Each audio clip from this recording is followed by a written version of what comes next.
And good morning. It is 23 minutes after 7 o'clock, and joining us in studio this morning, John's back from Oasis Computers. Good morning, John. Good morning. How is everybody? Doing well. How about yourself? I'm doing good. Good. For folks not familiar, John comes by once a month from Oasis Computers, and we talk technology talk, obviously about Oasis Computers, and folks, especially in the world of COVID, if you're needing computer help, trying to make computers last longer, or looking for alternatives to just, shelling out a bunch of money for some of this technology, John might be a guy you want to bend his ear a little bit and find out either, if the path you're going is the right way, or maybe he can offer a different option, or maybe put you onto something that you've never heard of before. So if you're stuck, lost your password, can't make it work, I can help. There you go. Absolutely. Passwords are difficult sometimes.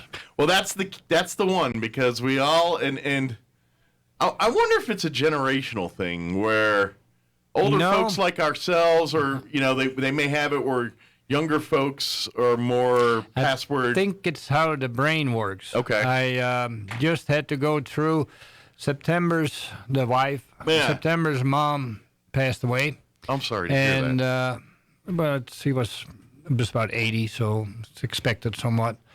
But anyway, you got to deal with the stuff, and it was a mess. I'm so busy with her because she's handicapped herself. Mm-hmm. But anyway, we had to deal with some passwords. So first of all, I had to get September going again. She wanted to pay the bills on the computer, mm-hmm. and she hasn't really used the computer since she got the stroke. Okay. So the accounts and everything are still active and still doing, but now we got to find passwords, log in. Now we're dealing with 2 or 3 different accounts and users and whatever, and I got myself, 4 different users for different purposes. Sure. And I started realizing that people that forget the passwords are not idiots. It's the brain that doesn't work as we expect it to. Sure. You put a password manager on it, you forget your passwords. Yeah. I mean, in my case, a week, and I couldn't remember them once they were in that safe password manager. Yeah. I set up this week a couple of customers, type in the password. One had an @ sign that was replacing the A.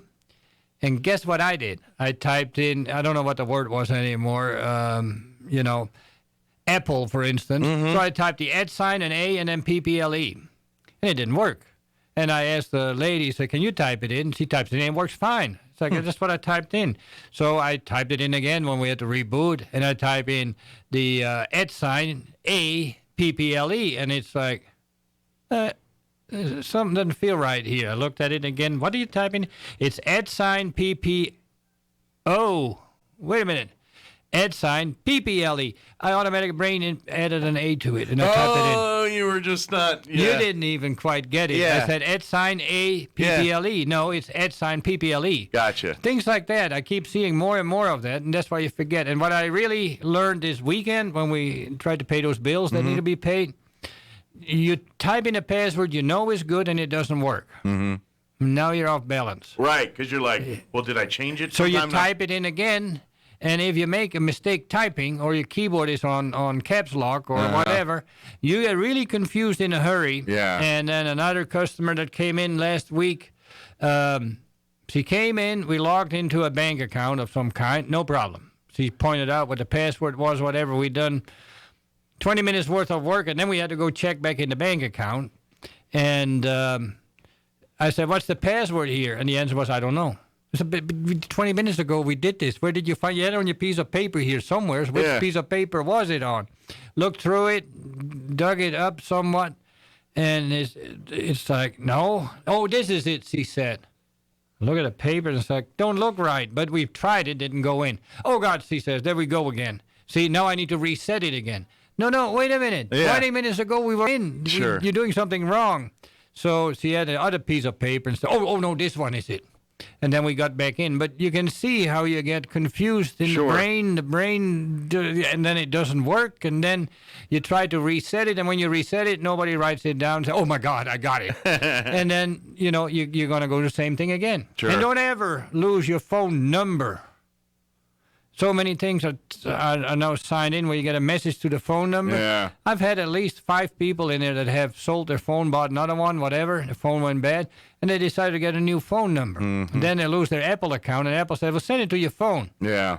Well, the phone number is gone. They don't have it no more. Yeah. We've had that issue once or twice in years past with email addresses. Where, same kind of deal where, we switched like internet providers or something, so we ended up getting a new email address. But some of our login credentials for some other stuff was on the old, and we're like, oh, we got to reset the password. Oh, but we don't have that email anymore. We don't stop sending it to that email. We need a new email. How do we, we've had to navigate. We had to get on into the old email, and then you can change. But I can't log into the old email. Yeah, we had that. We've had that problem in the past too. So my advice is to meticulously write it down so you can read it 10 years from now. Yeah. And then the other thing that we see on passwords again is, what's your dog's favorite name or what's your favorite pet or whatever. It seems like most people do not know what they answered that 3, 4, 5 years ago. Yeah. What is your favorite pet's name? Oh, Fluffy. Yeah. Doesn't work.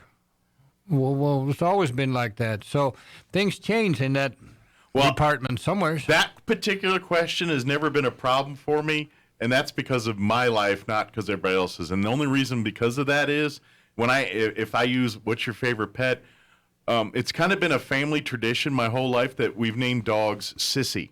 Oh. So I've had... Like when I was growing up, a dog, Sissy. My dad had a dog, Sissy. My uncle. Right. I've had dogs. So Sissy's always the answer to that question. So I never, as long as I spell it right, I'm okay. Well, you can also get some standard answers that has nothing to do with what is your dog's name? Yeah. Town. And you always use town. Yeah. And then you have several questions. So on the first, I answered town. On the second one, I answered city. And on the third one, I answered country. Yeah. What's your cousin's name? Country. Yeah. Or something like. You could do it that way. Sure. You just got to remember you did it that way. But, it used to be, God, what an idiot. Can't remember even the password. It don't work. We need to do something different. I don't know what it is, but this is not working. Yeah. And then, of course, you have and this is something you've said several times, is, of course, software computers, and they've all made it easier to log into with either the Face IDs or thumbprints or other alternate methods of logging into something. But every single one of those methods still require a password to get in, and whatever face recognition you set up was based off of that password. Yeah. So if you ever have to actually need that password because your face thing ain't working, or your thumb thing ain't working, that's Let me been a tell you problem the answers on that one. What is your password? Oh, I need to put my finger on the fingerprint reader. Yeah. Okay, but there's a password with it. No, I always use fingerprint. I don't have password. It does it by the fingerprint. Yeah. People do not realize that there is a password attached to it, like you just said. Yeah. It's really... Whenever you initially set all that up, you put a password There's two things. It's misunderstood what it does. 3 things. People mix up accounts. They can distinguish if they go to the bank and then to the email and then to the other email or whatever. They mix them up somehow. I don't know what it is, but it's too confusing. And then the last thing is it takes too long. Once you got it set up and it works. So you do it with your fingerprint reader or your face recognition, whatever, and you get to it for 2-3 years, whatever, and then something goes wrong or the company changes something, you have to do it different. And that's where you get into a problem because you have forgotten what the original things were. You've been using your face or thumb for the whole time. Make sure you have some kind of a booklet that where you write it in once you get done, write it on scrap paper. Yeah. Once you got it figured out, write it in, because everybody brings, you have some paper laying, like that piece of paper there. Yeah, here's a notepad. Yeah, well, they write it on here. Yeah. And then they get all mixed up, scratched out, whatever, and then go on the back side. And it's not always a nice notepad paper. It could be a receipt from a store. I don't know how many friends I remember seeing, and they'd had the Post-it notes stuck all to the monitor of their computer, and it's all like 50,000 passwords of different things. You're like, how do you know which one's the which? I've seen several people like that. That's probably not the best. I mean, But as soon as the sticky wears off and it falls off and ends in a crevice in the thing, there it's probably not the most secure way to be doing that kind of stuff. Well, that's what I said. A notebook, booklet, little thing, and use one page per company. Put it on there, and then you can make updates in there and know where that booklet is, and you can get back to it. Yeah, and if you're a tech person and don't maybe do the notepad thing, but maybe if you do your smartphones, take a picture of all your passwords and put them in the cloud or something, someplace that you can access it from multiple areas, and that might use it as a secondary or something like that if you want to go digital, and then have a notebook that you keep in a safe place. We have whatever some it is. little notebooks that we ordered in. We ordered like 700 of them. Yeah. And anybody has problem with password, I try to explain how the best way to do it is, and we give the little notebook away for people that have problem with it. Okay. And a certain amount of people don't want to take it. So I know what I do. Yeah. But you came in because the password was lost. The very reason why you're here is because you didn't do this. Right. And, some people are more stubborn. And then people claim, I know this is the correct password, and it says it's changed it. Not sure on that until yesterday. Yesterday I decided to listen to XM radio that I can get on an app and in a computer. And it's like, well, I haven't listened to this for a while. Let me do this. So I started a computer up that I got for that. Got one especially sit in the corner. Your podcast I couldn't get in. It didn't let me in with the PIN number. And I had made the PIN on all the machines the same. But the last time I used that XM machine was last year. Okay. And in the meantime, this is what happens too. You need to make a change for whatever reason, because the company tells you need to make a change or time to update this whatever the reason is. And then you update one computer. So I got 4 computers. They all log in with the same PIN, and the main ones get changed. And then the other one that you don't play the music on for 3-4 months, when you get back to it, you go, okay, it's the same password as all the other ones. Then you try to type the old one in that could have used. It doesn't work. I couldn't get in. I had to reset it. Oh, wow. Thank God it goes to Microsoft, and I knew the password. Password was fine. But PIN, I had to reset it. It didn't let me in. So I don't know if the PIN got compromised somehow or changed or whatever, but I find it hard to believe. The updates, These machines remember those passwords and PINs a heck of a lot better than we do. Yeah, that's kind of what they do.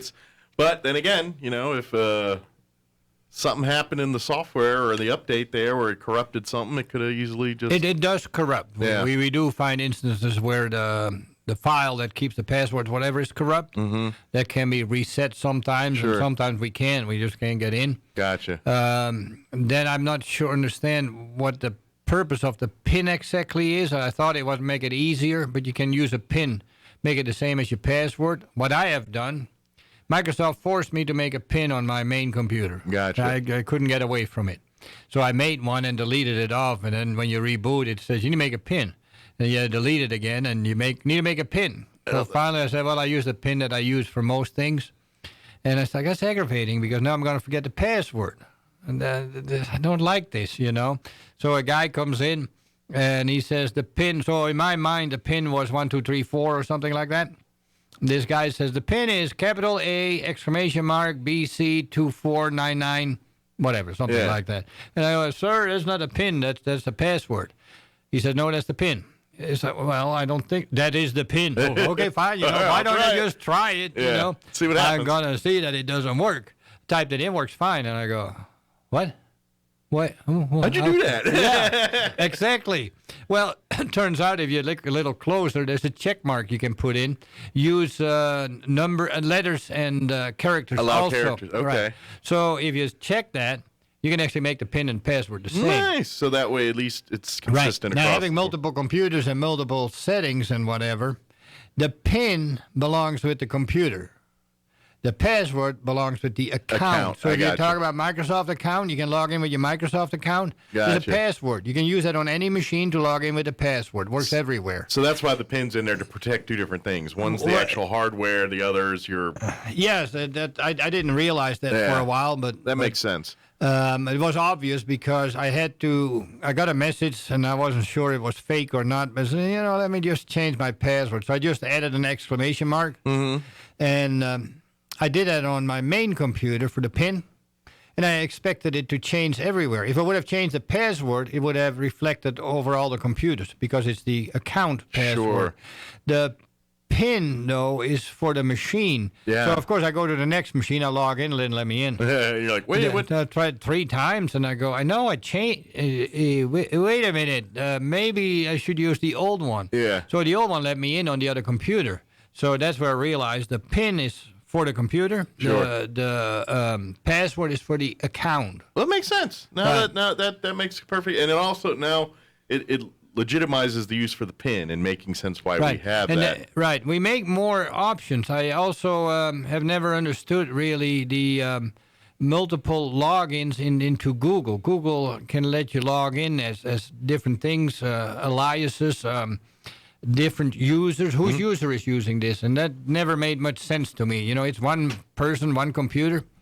But since I have 2 accounts and now 3 because September got added to it, when I open Google up, I can log into the browser with a particular person, and then you can sync everything across the computers. So when you open Google Chrome up on computer 1, It looks the same. and you log in with the same account in Google Chrome on the other computer, it looks the same. Yeah, it kind of keeps your preferences with you wherever computer you're on, if you so want it that way. So it puts your preferences across all the machines. Yeah. What is handy. Any machine you sit in front of. I can sit in front of your computer, log in with Google Chrome, and go into my account, and all my tabs and whatever shows up. yeah. I've had that issue with like my home setup versus what's here at work, and I'll log it. Yeah, I've done, and then I'm like, hey, why is my stuff from home sitting here? And that's why. Yeah. See, that's the problem. It's not clear what it does and why do I need it is the first answer. What the heck is this? Why do I need this for? Then when you start using one thing, and then like you said, you go home and then you log in with your work account and go, well, now all this stuff is here. Once you get it, it's actually real handy. Sure. But getting it without having used it or anybody training you on it, you have no idea. And it's, dang, it's changed again. Now what? Yeah, it's like, that 18-wheeler is very handy, but if you don't know all the features on it, then it's not very handy to you, is it? And, right. Same kind of deal. It's like, yeah, go drive it. Wow, the tank's awesome, but I don't know how to drive it or what any of these buttons do. Well, that ain't much good to you, is it? So. Yeah, we get pushed fixes that are sometimes ugly, but a lot of times they're nice, they help and they get, but we don't understand them and we don't necessarily need them at this point. But it confuses the heck out of us. Now I need to do this, now I need to do that. Sure. I I think I told it before already, but I hooked my computer up with my phone. Microsoft is pushing that. I don't know if you have seen it. When an update comes in, say, you want to tie your Android phone to your computer? Yeah. And it's like, no, because I don't know what that does. So one day I finally did on one computer that I didn't care too much for. So I can always turn this one off if it doesn't do right, bad, and then figure out what needs to be done. So at first glance, it seems to be nice. But then my phone rang and my computer rang, and I didn't know where to turn. That wasn't a good idea, in my opinion. Yeah, that could get a little annoying. I could see the 1 or 2 times it's handy, but I could see more times than not it's just inconvenient. Well, I couldn't seem to answer the phone call. I went to the computer, that wouldn't answer, and then I said, where's my and then the phone call was over. No, it hung up. By the time of course, I have an iPad and an iPhone, and of course those two talk like that. That works better. Yeah. See, I'm talking about Microsoft stuff and Google stuff and Android stuff and whatever. Well, they try to do that, wanting me to sync my phone too, and of course I have Apple, so they were trying to get me Android stuff, and so I'm like, I don't have Android, it's Apple, so I don't mess with it. Yeah, if you're Apple and you stay with Apple, you're doing really good. I've seen what I do is I put iTunes and everything on my computer, and that's my Apple backup. So like whenever I get new phones or whatever, periodically I'll go and plug those in my phone in or my tablet in and upload, make sure the apps are synced up. And then when I do get a new phone or tablet, I just plug the new one back in and bloop. And part of the problem is the Microsoft wants you to use a Microsoft account. Yeah. People are against it. My stuff, I don't need to be signing into a Microsoft account. Microsoft doesn't need to know what I'm doing. Microsoft doesn't need to store my stuff online, whatever. Well, until my computer quit. And I said, do I need to back this thing up? What's on here? Nah, I don't need to back it up. I made that decision. Well, there's this one folder, but I can recreate that. So one folder was for the Ubiquiti login credentials for the wireless device that I got. And when I got done with it, I realized I would have to reset the whole thing up. I couldn't get back in it because there was part missing. If I would have saved those files, I would have just copied the files back on and opened it up.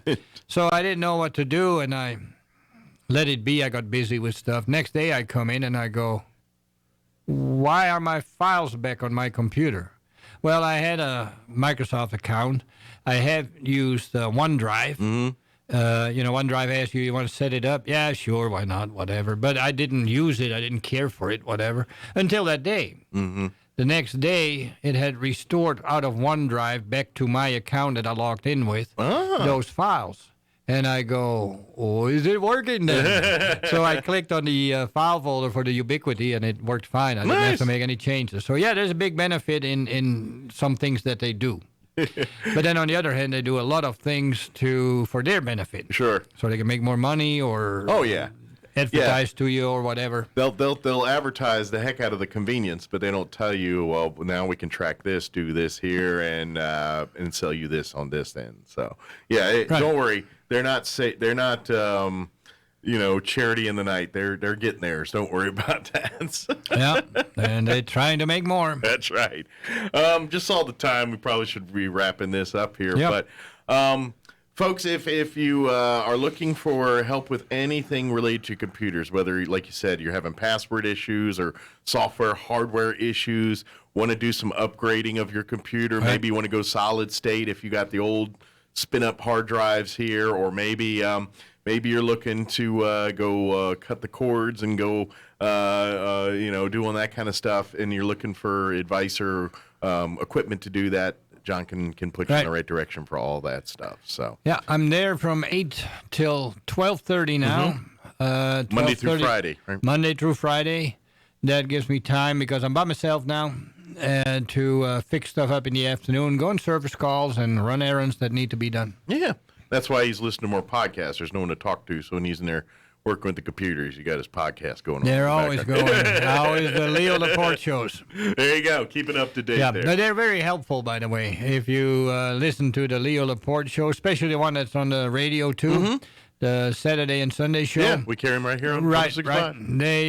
They get you a lot of answers on questions that most people have. Regular people call into that, just regular users. Sure. And even for me, sometimes it's like, oh, that's what that is about. Yeah. We're Kim Commando does a lot of product review, a lot of where I think Leo Laporte, like if you want to get more into coding, talking like computer stuff, he's probably more expert on that, where Kim is kind of, if you want to integrate things to others, that's kind of her jam there. No, I don't seem to get to Kim Commando very often. I've been always at Leo Laporte show from the beginning. Yeah, and they're both good. They're both great. I'm sure they are. Kim's kind of like that. Like, she tries to work it into the everyman scenario where that's the radio show is where Leo's a little more expert, and then if you need some more detail on depending on what it is, Apple stuff, Android stuff, security, whatever, he has special shows for that with people on it that know a lot about it. And then you should go to their websites one day if you're looking for products and stuff. They tell you all where to go for this stuff. So but if you need help here, you can call. What's the phone number? Probably the best way to get a hold of John and set up things. Calling works the best. Okay. Emailing and stuff, we eventually see it somewhat, but just call in and then that works the best. 575-625-9141 will reach me anywhere pretty much, unless there is no connectivity. Yeah. It answers on the cell phone, so we can take the phone call anywhere pretty much most of the time. And leave a voicemail if you do not get... Right, we check those out if there's voicemails in it. Most of them I'll get, though. Most phone calls get answered, unless I'm driving down the street and can't seem to answer it without getting in a accident. If you do get the voicemail, leave a voicemail, because John If you want an answer, if you leave a voicemail, I'll call you back. Yeah. If it's not that important and you will call back, that's fine, too. Sure. And then, don't be later than 12:30. 12:30, and then, like I tell everybody, between 8 and about 10:30, it's in general fairly quiet. So it's a good time to bring something in and get some good, uninterrupted attention. Yeah. Between 10:30, 11, and 12:30, sometimes we've got 4 or 5 people in there waiting on each other. So. Gotcha. So, and then, of course, if it's minor stuff, a lot of times you can fix it right there in the while you're there, and you just take we it don't with bring you. it in the back to fix it later or charge more or whatever. If I can fix it up front, I get it out. I don't have that much time to do anything that I can get out. Sure. Get out. Minimum charge in general, if we charge anything, if we need to, is about around $30. Yeah. So get it out in 10, 15 minutes. Yeah. Get some advice, whatever. But if it's something major, then he'll work on the afternoon, and you'll pick it up either later the next day or later the day or whatever, depending on the circumstances. Yeah, if it's major, I need to have the concentration to work on it too. And, Sure. And the interruptions don't help. Sure. Well, when you got to bust out the tools and things to get work done, then it takes a little more time. Right. So, and of course, come by the office, like I said, Monday through Friday, mornings there, and then by appointment for off-site stuff and all that. He does do, if you've got network issues and things, you got to go out to the site. He'll do that kind of stuff in the afternoon. So call, schedule, and talk to him about that kind of stuff too. Very good. We get it all, John? 1703 North Garden Avenue. The address. Don't mix it up with Atkinson. Right behind the Wool Bowl. Right behind the Wool Bowl. Yeah, come on down. Right. Well, thank you, sir. Appreciate the visit as Thanks, always. Everybody. We'll let you get back to it from the doors and let those folks get their needs taken care of. Yeah, it's time to get back there. All right, time to make the donuts. Well, thank you, John. We'll see you next time. All right. Thank you. All right, it is 7:50. Let's go ahead and pause for local news. Kim Commando, and we also got your sports brought to you by DSI coming up as well. Now for a Pecos Valley.